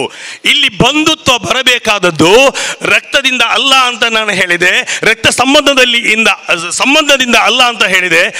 ಈ ಬಂಧುತ್ವ ಬರಬೇಕಾದದ್ದು ನಮ್ಮ ಅರಿವಿನಿಂದ, ನಮ್ಮ ಅನುಭವದಿಂದ, ಪರಸ್ಪರ ಗೌರವದಿಂದ. ಈ 3 ಸಂಗತಿಗಳು ನಮ್ಮೊಳಗೆ ರೂಢವಾದರೆ ನಮ್ಮಲ್ಲಿರುವ ಬಂಧುತ್ವಕ್ಕೆ ಯಾವುದೇ ಧರ್ಮ ಜಾತಿ ಅಡ್ಡ ಆಗುವುದಿಲ್ಲ, ನಮ್ಮ ಹೃದಯ ತೆರೆದುಕೊಳ್ಳುತ್ತದೆ ಅನ್ನುವುದ ಸತ್ಯವನ್ನು ನಾವಿಲ್ಲಿ ಮನವರಿಕೆ ಮಾಡಬೇಕಾಗಿದೆ. ಒಂದು ವೇಳೆ ರಕ್ತ ಸಂಬಂಧದಲ್ಲಿ ಮಾತ್ರ ಬಂಧುತ್ವ ಆದರೆ ಯಾಕೆ ಹೊಕ್ಕಲ ಬಳ್ಳಿಯನ್ನು ಕಡಿದು ಹಾಕಿ ಹೆತ್ತವರನ್ನು ದೂರ ಮಾಡೋದು ಮಕ್ಕಳು? ಅದೇ ರಕ್ತ ಸಂಬಂಧದಲ್ಲಿ ಮಾತ್ರ ಬಂಧುತ್ವ ಆದರೆ ಯಾಕೆ ಒಡ ಹುಟ್ಟಿದವರನ್ನು ದೂರ ಮಾಡುವುದು? ಅದೇ ಬಂಧುತ್ವ ರಕ್ತ ಸಂಬಂಧದಲ್ಲಿ ಆಗಿದ್ದರೆ ಮಕ್ಕಳನ್ನು ಯಾಕೆ ಹೆತ್ತವರು ದೂರ ಮಾಡೋದು? ಈ ರೀತಿಯಲ್ಲಿ ನಮ್ಮ ಮುಂದೆ ನಡೀತಾ ಇಲ್ಲವೇ? ಆದರೆ ನಿಜವಾದ ಬಂಧುತ್ವ, ನಾನು ಹೇಳಿದ ಹಾಗೆ, ನಮ್ಮ ಹೃದಯದ ಒಳಗಿರುವ ಆ ಹೃದಯ, ಆ ಒಂದು ಮನಸ್ಸು ಇದೆಯಲ್ಲ, ಅದನ್ನು ಜಾಗೃತಗೊಳಿಸುವಾಗ ನಾವೆಲ್ಲರೂ ಒಂದೇ ಅನ್ನುವ ಭಾವನೆ ಒಡಮೂಡುತ್ತದೆ. ಮಹನೀಯರೇ, ಬಂಧುತ್ವ ನಮಗೆ ಉಸಿರನ್ನು ತರುತ್ತದೆ. ಹಾಗೆಯೇ ನಾವಿಲ್ಲಿ ಮನವರಿಕೆ ಮಾಡುವ ವಿಚಾರ, ನಮ್ಮ ಉಸಿರು, ನಮ್ಮ ಅನ್ನ, ನಮ್ಮ ನೀರು ಯಾವುದೂ ಕೂಡ ಪರಸ್ಪರ ನಾವು ಹಂಚಿಕೊಳ್ತೇವೆ, ನಮ್ಮದಲ್ಲ ಅದು, ಈ ಪ್ರಕೃತಿಯದ್ದು. ಹೀಗೆ ಸಂಯೋಜನೆಗಳಿವೆ ಇಲ್ಲಿ. ಆ ಸಂಯೋಜನೆ ನಮಗೆ ಯಾಕೆ ಇಲ್ಲ ಅನ್ನುವ ಆ ಪ್ರಶ್ನೆ ನಮ್ಮೊಳಗೆ ಒಡಮೂಡುತ್ತದೆ. ಒಂದು ಸಿಹಿಯಾದ ಹಣ್ಣು, ಆ ಹಣ್ಣು ಬೆಳೆಯುವಾಗ ಏನೆಲ್ಲ ಸಂಯೋಜನೆ, ಸಸ್ಯ ಶ್ಯಾಮಲೆಯಾದ ಆ ಒಂದು ಭೂಮಿ, ಅದೇ ಬೆಳಕು, ಹಾಗೆ ನೆರಳು ಎಲ್ಲವೂ ಸೇರಿ ನೀರು ಸಂಯೋಜನೆಗೊಂಡಾಗ ಸಿಹಿಯಾದ ಹಣ್ಣು.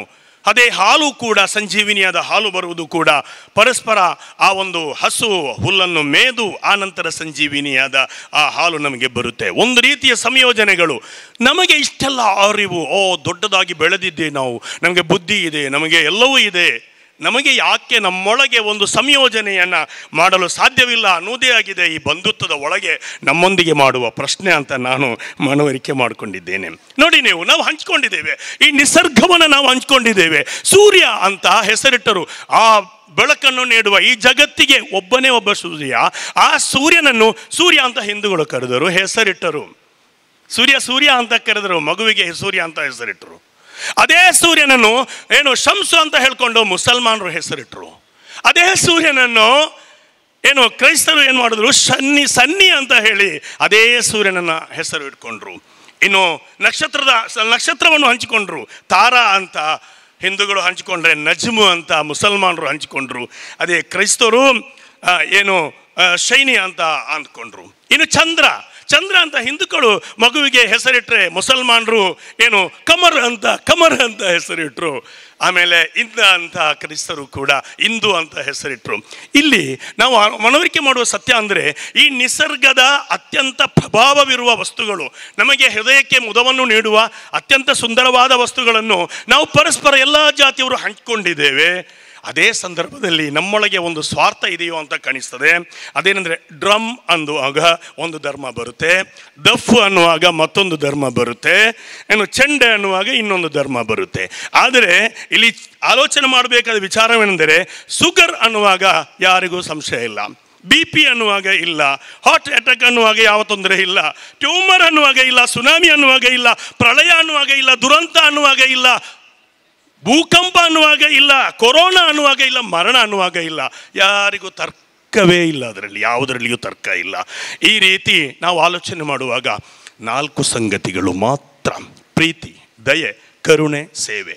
ಈ 4 ಸಂಗತಿಗಳ ಪ್ರತಿಪಾದಕರಾಗಿ ಪ್ರಭು ಯೇಸು ನಮ್ಮ ಮುಂದೆ ನಿಲ್ಲುವಾಗ, ನಾವು ಈಸಾ ಅಂತ ಪ್ರವಾದಿಯಾಗಿ ಗೌರವಿಸುವಾಗ, ಮಹನೀಯರೇ, ಇದನ್ನು ನಾವು ಚಿಂತನೆ ಮಾಡುವಾಗ, ನಾನು ನನ್ನ ಮಾತನ್ನು ಕೊನೆಗೊಳಿಸುವಾಗ ಒಂದು ಪ್ರಶ್ನೆಯನ್ನು ನಿಮ್ಮ ಮುಂದೆ ಇಡಬೇಕಾಗತ್ತೆ.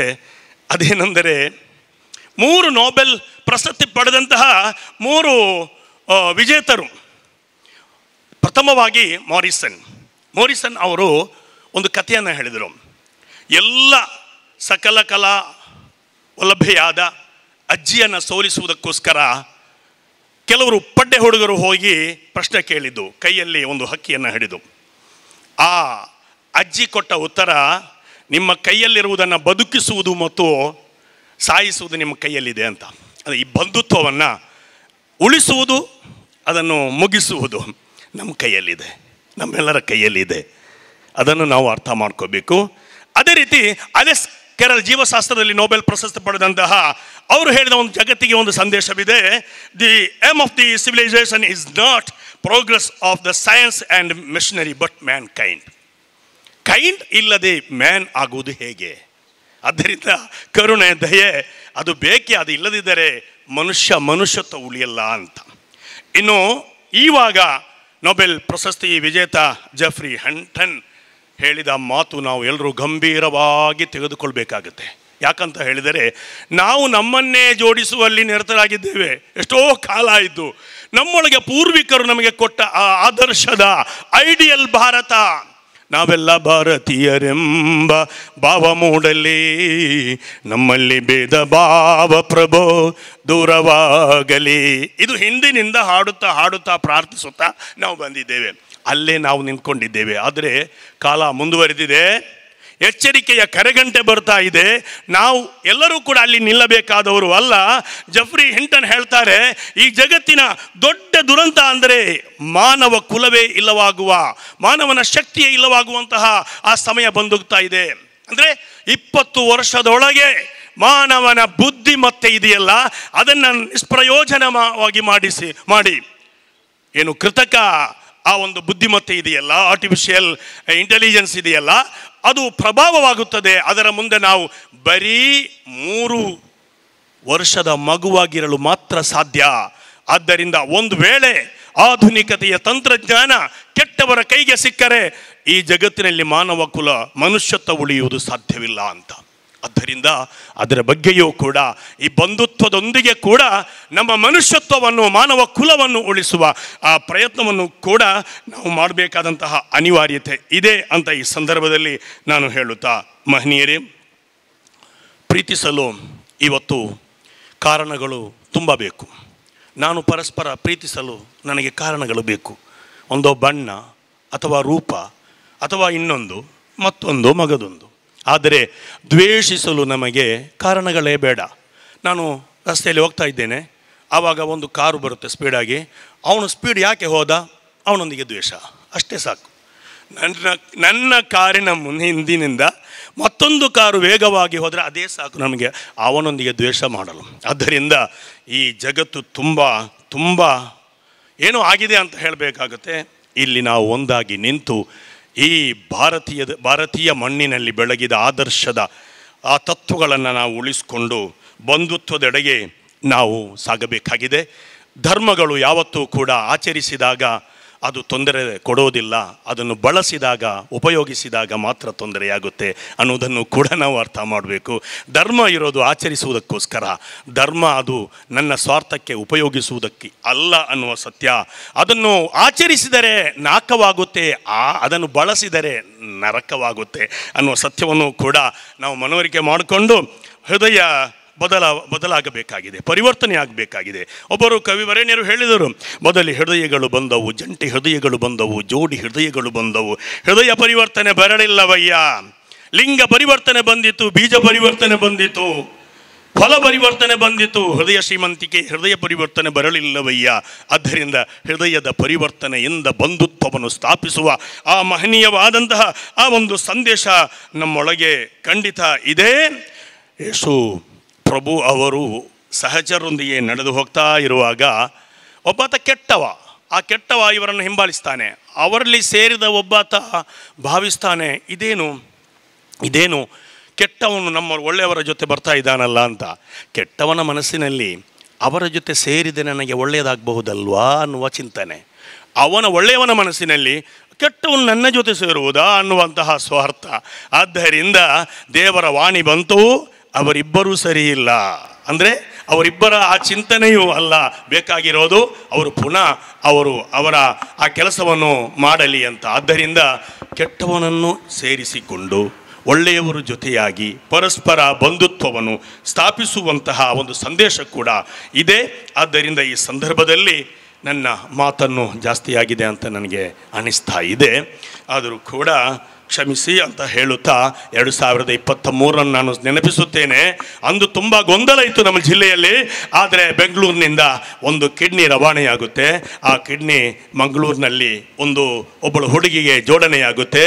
ಬೆಂಗಳೂರಿನಲ್ಲಿ ಕಿಡ್ನಿಯನ್ನು ಯಾರು ಕೊಟ್ಟರು ಅಂದರೆ ಕ್ರೈಸ್ತ ಧರ್ಮದ ಸಹನ ಅನ್ನುವ ಹುಡುಗಿ ಕೊಟ್ಟಿದ್ದಾಳೆ. ಅದನ್ನು ಯಾರು ಕಟ್ ಮಾಡಿ ಕಳುಹಿಸಿದ್ದು? ಸುಷ್ಮಾ ಮತ್ತು ಕಲ್ಪನಾ ಅನ್ನುವ ಹಿಂದೂ ಸಹೋದರಿಗಳು, ವೈದ್ಯರು. ಅದು ಬಂದು ಜೋಡಣೆಯಾದದ್ದು ಹಸೀನಾ ಅನ್ನುವಂತಹ ಮಗುವಿಗೆ.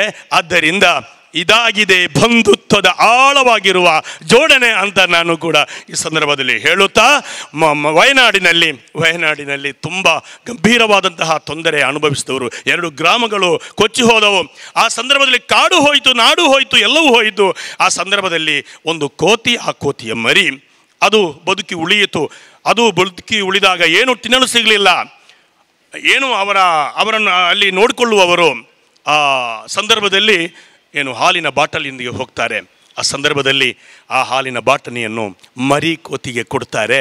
ಕೊಡುವಾಗ ಆ ದೊಡ್ಡ ಕೋತಿ ಇದೆಯಲ್ಲ, ತಾಳ್ಮೆಯಿಂದ ಸಹನೆಯಿಂದ ತಲೆ ತಗ್ಗಿಸಿ ಆ ಮರಿ ಕೋತಿ ಹಾಲು ಕುಡಿಯುವಷ್ಟು ಕಾಲ ಸುಮ್ಮನಿರುತ್ತೆ. ಅದು ಕುಡಿದ ಮೇಲೆ ಈ ತಾಯಿ ಕೋತಿ ಹಾಲು ಕುಡಿಯಲು ಶುರು ಮಾಡುತ್ತೆ. ಆದರೆ ಇದರ ಅರ್ಥ ಏನೆಂದರೆ ತಾಳ್ಮೆ, ಸಹನೆ ಎಲ್ಲವೂ ಕೂಡ ಆ ಕೋತಿಗೂ ಇರುವಾಗ ನಮಗೆ ಯಾಕೆ ಬರಲ್ಲ? ಕೋತಿಯ ಮುಂದೆ ನಾವು ಬರೀ 3 ವರ್ಷದ ಮಕ್ಕಳೇ ಅಂತ ಹೇಳುವಂತಹ ಪ್ರಸಂಗ ಇದು. ಇಷ್ಟು ಹೇಳಿ ನನ್ನ ಮಾತಿಗೆ ನಾನು ವಿರಾಮ ಬಯಸುತ್ತೇನೆ. ಜೈ ಹಿಂದ್, ಜೈ Bharat. Thank you sir. Azeem Darimi ಅವರು ಪ್ರತಿ ಶುಕ್ರವಾರದಂದು ಪ್ರಸ್ತುತ ವಿಷಯಗಳ ಕುರಿತು ನೀಡುತ್ತಿರುವ ಜುಮ್ಮಾ ಭಾಷಣ ಜಾಗತಿಕ ಓದುಗರನ್ನು ಪಡೆದಿದೆ. ಪ್ರತಿ ಶುಕ್ರವಾರದ ಇವರ ಭಾಷಣಗಳು ಸಾಮಾಜಿಕ ಜಾಲತಾಣ, ನ್ಯೂಸ್ ಪುಟಗಳ ಪ್ರಸಾರ ಕಾಣುತ್ತಿದ್ದು ಲಕ್ಷಾಂತರ ಜನರನ್ನು ಇದು ಪ್ರಭಾವಿತಗೊಳಿಸಿದೆ. ಮಸೀದಿಯ ಒಳಗೆ ಶುಕ್ರವಾರ ನೀಡುತ್ತಿರುವ ಸಂದೇಶಗಳು ಎಲ್ಲ ಧರ್ಮೀಯರನ್ನು ತಲುಪಿಸಲು ಸುನ್ನಿ ಟುಡೇ ಆರಂಭಿಸಿದ ಈ ಪ್ರಯತ್ನವನ್ನು ಪರಿಣಾಮಕಾರಿಯಾಗಿ ಇಂದಿಗೂ ನಡೆಸುತ್ತಾ ಬಂದಿರುವ ಅಜೀಜ್ ದರಿಮಿಯವರು ಒಳಿತಾಗುವ ಹಾಗೆ ಜನ ಉಪಕಾರಿ ಪ್ರಯತ್ನಗಳಿಗೆ ತನ್ನ ನಿಸ್ವಾರ್ಥ ಸಹಕಾರ ನೀಡುತ್ತಿದ್ದಾರೆ. Thanks to Abdul Aziz Darimi for addressing the gathering this evening. Big round of applause for him, please. So they say gratitude is the best attitude and gratitude is the value of the heart. So we have Father J.B. Saldana, PRO, Diocese of Mangalore, to render the vote of thanks. What thanks can I render thee for all the gifts that you have showered on me? Every day I shall sing of your glory. Is a Christian song of worship and thanksgiving. Recalling this thought, we thank God for giving us this opportunity of Bandhutva, a moment of grace, unity and harmony. Thank you, dear Bishop, Most Reverend Dr. Peter Paul Saldana, for being a uniting force under the banner of Bandhutva. Thank you, dear Sir Shri Swasti Sri Charukirti Bhattaraka Swamiji, the head of the Jain Mahasamsthana at Sri Digambara Jain Mutt, Mudbidri, for a meaningful message resonating the core values of Jainism and its relevance to contemporary context. The esteemed presence with a thought-provoking message on human values from Honorable Sir Abdul Aziz Darimi has helped us to revitalize the spirit of Bandhutva and Christmas. Thank you, sir. Thank you all the special invitees and dignitaries for your availability and gracious presence. We are indeed happy that you value Bandhutva, and thank you for making time to be with us at this celebration. Many of our religious leaders, community leaders, political leaders and government officials have graced the occasion with their noble presence. Thank you, sirs. Thanks to Most Reverend Dr. Henry D'Souza, Bishop of Bellary, Professor Dr. Hubert Manohar Watson, Principal of KTC Balmata, Writer Monsignor Maxim Norona, the Vicar General of the Diocese of Mangalore, all the major superiors, priests, pastors, heads of the various institutions and religious were present here. Mr. Mona Pereira, your dance performance with your team was indeed awesome.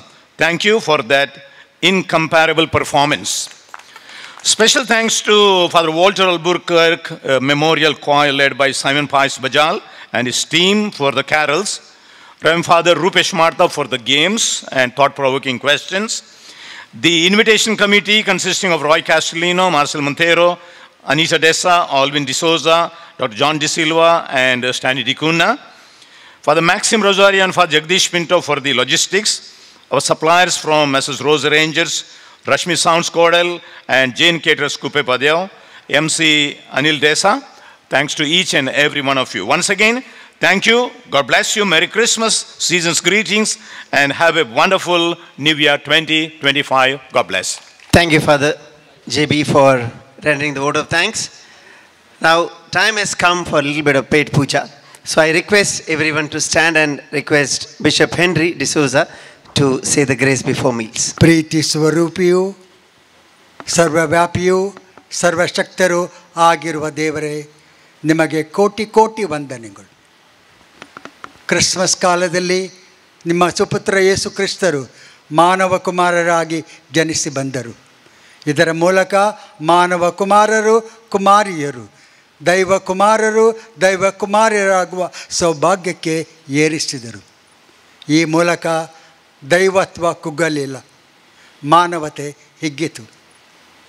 ಎಲ್ಲ ಮಾನವರು ಐಕ್ಯತೆಯಿಂದ ಪ್ರೀತಿಯಿಂದ ಸಹಕಾರದಿಂದ ಸಹಬಾಳ್ವೆ ನಡೆಸುವಂತೆ ಅವರು ಕರೆ ಕೊಟ್ಟರು.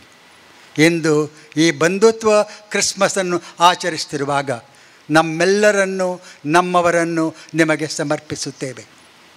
ನಿಮ್ಮ ಪವಿತ್ರಾತ್ಮರು ನಮ್ಮಲ್ಲಿ ಇಳಿದು ಬರಲಿ, ನಮ್ಮ ಮನಗಳನ್ನು ತುಂಬಲಿ, ನಮ್ಮ ಮನೆಗಳನ್ನು, ಸಂಘ ಸಂಸ್ಥೆಗಳನ್ನು, ಸಮಾಜವನ್ನು, ಈ ದೇಶವನ್ನು ಅದು ಪ್ರಕಾಶಮಯಗೊಳಿಸಲಿ, ಜೀವನ ಪರಿವರ್ತಿಸಲಿ. ಎಲ್ಲ ದುಷ್ಟಶಕ್ತಿಗಳು, ದುರಾಚಾರಗಳು, ಅನಾಚಾರಗಳು, ಹಿಂಸೆಯ ಪ್ರವೃತ್ತಿಗಳು ನಮ್ಮಿಂದ ದೂರ ಸರಿಯಲಿ. ಈ ಬಂಧುತ್ವದ ಸಂಬಂಧಗಳು ಬೆಸೆಯಲಿ. ನಾವೆಲ್ಲರೂ ನಿಮ್ಮ ಅನುಗ್ರಹದಿಂದ ಸುಖ ಸಂಪತ್ತಿಯಿಂದ, ಸುಖ ಸೌಭಾಗ್ಯದಿಂದ ಬಾಳುವಂತಾಗಲಿ. ನಮ್ಮ ಕುಟುಂಬಗಳನ್ನು, ನಮ್ಮ ನಾಯಕರನ್ನು, ನಮ್ಮ ಸಮಾಜ ಸೇವಕರನ್ನು, ಅಧಿಕಾರಿಗಳನ್ನು, ಧಾರ್ಮಿಕ ನಾಯಕರನ್ನು, ಎಲ್ಲ ಧರ್ಮದವರನ್ನು, ವರ್ಗದವರನ್ನು, ಈ ಮಂಗಳೂರು ನಗರವನ್ನು, ಕರ್ನಾಟಕ ರಾಜ್ಯವನ್ನು, ಭಾರತ ದೇಶವನ್ನು ಹರಸಿರಿ. ದುರಾಚಾರಗಳು ನಮ್ಮಿಂದ ದೂರ ಹೋಗುವಂತಾಗಲಿ.